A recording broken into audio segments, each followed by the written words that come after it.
Assalamualaikum warahmatullahi wabarakatuh. Ketemu lagi dengan Ripka Suyono MPSI, yaitu mantan penderita psikosomatik dan asam lambung. Apa kabar Anda semua? Saya doakan semoga Anda sehat jasmani, sehat jiwani, dilindungi oleh Allah dimanapun, kapanpun, dan yang lebih utama dan paling utama, Anda segera lepas dari anxiety, psikosomatis maupun asam lambung. Yang baru bergabung dan yang baru menemukan channel saya ini, silahkan Anda tekan tulisan subscribe, Anda like, dan Anda share ke sesama orang penderita anxiety, psikosomatis maupun asam lambung. Jumat berkah, ya Jumat berkah gitu. Ya begini ya, sebelum saya mengupas tentang tema kali ini, ya nanti akan tahu sendiri Anda temanya apa. Nanti Anda silakan tonton sampai selesai ya, jangan setengah-setengah ya, jangan di skip-skip, biar Anda paham gitu, dan nggak bertanya-tanya apa yang sudah saya ungkapkan di video ini. Masih Anda bertanya, berarti Anda itu nontonnya di skip-skip gitu. Kemarin saya membahas tentang ya yang namanya apa itu ya, lupa saya. Tapi solusinya bagaimana Pak begitu? Padahal di situ di video itu sudah ada solusinya begitu ya. Oke, akhir-akhir ini banyak kita temukan di media sosial ya, orang-orang itu saling sindir menyindir, terus saling melontarkan ujaran kebencian, ya, membuka aib-aib atau kesalahan-kesalahan individual maupun institusional, ya, membuka aib saudaranya sendiri, dan terkadang itu dilakukan oleh orang-orang yang terkenal, ya, yang dari segi pendidikan dianggap tinggi lah begitu. Nah, mulai dari sekarang ayo kita sama-sama belajar ya. Saya juga masih belajar. Kita sama-sama belajar untuk tidak membuka aib saudara kita sendiri ya. Karena apa? Kalau kita membuka aib saudara kita, sama saja kita itu membuka pintu supaya aib kita terbuka juga begitu ya. Jadi istilahnya kalau kita sering membuka aib seseorang, maka nanti Tuhan juga akan membuka aib kita gitu. Bahkan lebih dari itu ya, kita bisa dipermalukan orang banyak gitu. Dan sebaliknya kalau kita menutup aib saudara kita, maka Allah juga akan menutup aib kita gitu. Ya, saya nggak ceramah ini loh ya, saya nggak ceramah, saya mengingatkan Anda semua dan diri saya, mari kita belajar santun dalam bermedia sosial. Komen-komen, ya kalau komen itu ya yang justru yang menyejukkan, atau Anda nggak usah komen, cukup tahu saja gitu ya. Karena sekarang itu apa ya, kalau dulu istilahnya mulutmu adalah harimau, sekarang itu tidak, jarimu adalah harimau gitu. Oke ya, saya itu sampai sekarang belum pede pakai dinas, keluar ya di pasar, patroli dan sebagainya. Saya kemarin bener, saya pakai dinas di sebuah toko. Saya sapa anak kecil, ya anak kecil itu sama ibunya. Terus saya pegang pipinya anak kecil itu. Adik lucu sekali. Ibunya bilang begini, itu anak buah.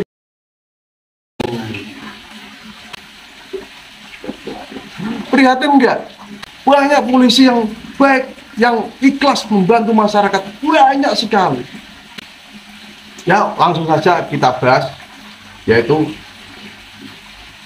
apa sih yang masih menjadi kendala di diri saya ini ya.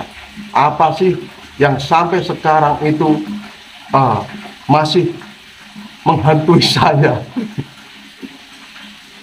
Yang pertama adalah saya masih sering terkejut. Masih sering terkejut ya. Saya kentut saja, maaf, saya buang angin, ruat gitu. Itu saya terkejut.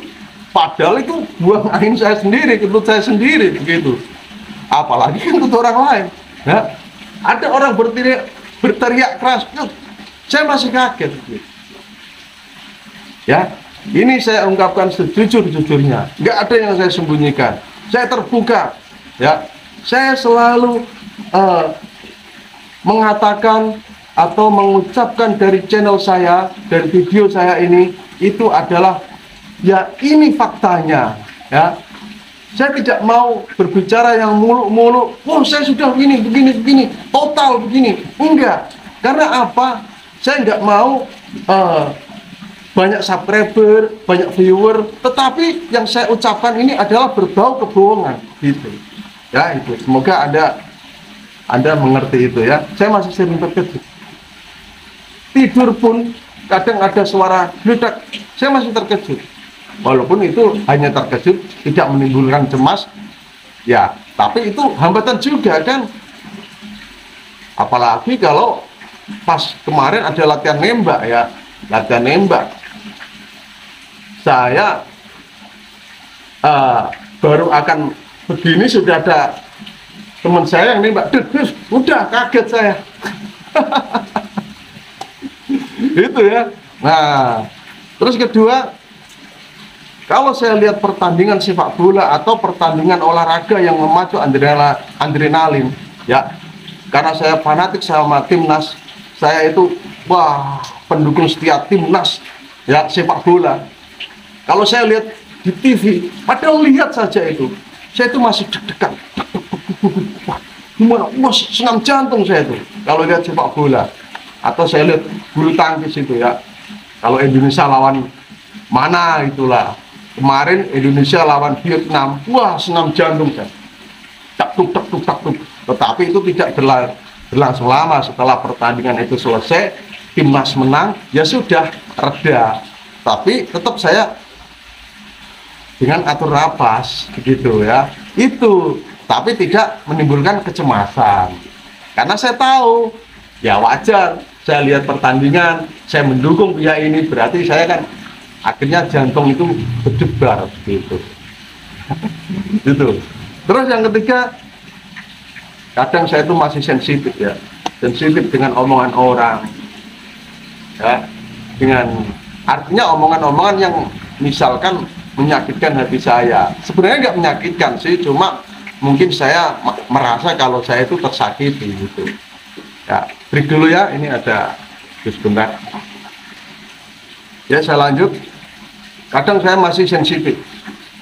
Kalau ada orang bilang ke saya begini ya, dulu saya itu kan waktu masih kena psikosomatis, kalau ada orang yang mengatakan, loh kamu sekarang kok kurus, kok pucat, layu, kamu sakit apa? Itu saya itu.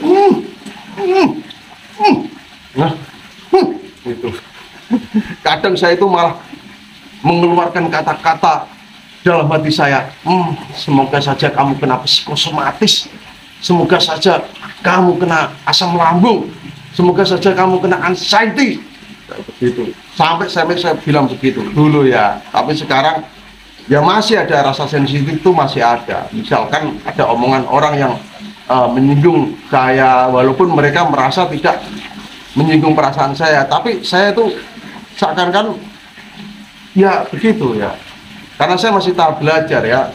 Ingat, saya masih tahap belajar, tetapi nggak seperti dulu ya. Kalau saya dulu, saya itu hipersensitif. Sekarang alhamdulillah tidak begitu ya, bisa masa bodoh. Walaupun kadang sensitif itu namanya manusia, wajar ya. Kalau dikatain orang yang menyakitkan hati, saya yakin ya orang sehat pun pasti juga merasakan itu. Nah, tapi itu tidak menimbulkan kecemasan buat saya gitu ya. Itu. Terus yang keempat, stamina saya belum kembali seperti dulu lagi ya, belum 100% ya. Sampai kemarin ada sekolah alih golongan ya, PAG ya, untuk menjadi seorang perwira. Saya belum berani daftar. Kenapa? Yaitu, saya sudah mencoba untuk lari berapa putaran itu, masih belum kuat. Saya restock atau apa ini, pull up gini, masih belum kuat banyak, ya. Masih gitu. Saya push up belum kuat banyak, gitu. Nah, itu ya. Jadi saya harus jujur sama Anda, stamina saya belum pulih 100%, belum pulih seperti dulu lagi. Mungkin faktor usia juga, atau mungkin karena dasarnya psikosomatis hingga pemulihan fisik saya itu berlangsung lama, ya. Tetapi saya tetap menikmati proses itu. Gak apa-apa, yang penting kondisi pikiran saya sudah lumayan, sudah enak, sudah enjoy, sudah ya lost goal gitu. Ya itu. Tapi pasti Anda bertanya, pikiran Bapak sudah tenang, kenapa staminanya belum kembali? Psikosomatis itu kan kondisi pikiran yang mempengaruhi ke raga kita. Begini ya, maksudnya psikosomatis itu begini, kondisi pikiran yang mempengaruhi ke raga kita. Kita itu merasakan sensasi di raga gitu. Nah, misalnya ya sering berdebat dan sebagainya, sensasi-sensasi itu timbul disebabkan oleh pikiran itu, ya. Nah, lemahnya fisik saya mungkin faktor usia, atau yaitu karena dasarnya psikosomatis itu sampai sekarang ya berapa tahun ini ya, tapi saya menikmati prosesnya gitu ya. Nah itu, jadi apa yang saya ungkapkan ini saya harus sejujurnya gitu. Terus yang kelima, saya masih susah menghilangkan trauma. Nah, ini banyak yang bertanya sama saya, Pak, bagaimana cara menghilangkan trauma? Nah, saya nggak bisa jawab. Yang bisa saya jawab adalah trauma itu untuk menghilangkan memang susah. Trauma itu yang bisa kita lakukan, kita bisa mengelola supaya trauma itu tidak mengganggu kehidupan aktivitas kita sehari-hari, begitu saja. Saya begitu. Namanya manusia, untuk menghilangkan trauma di konseling model apapun, ya tetap aja itu masih ada, ya. Walaupun ya ada perubahannya itu kalau kita konseling. Saya juga sering konseling loh.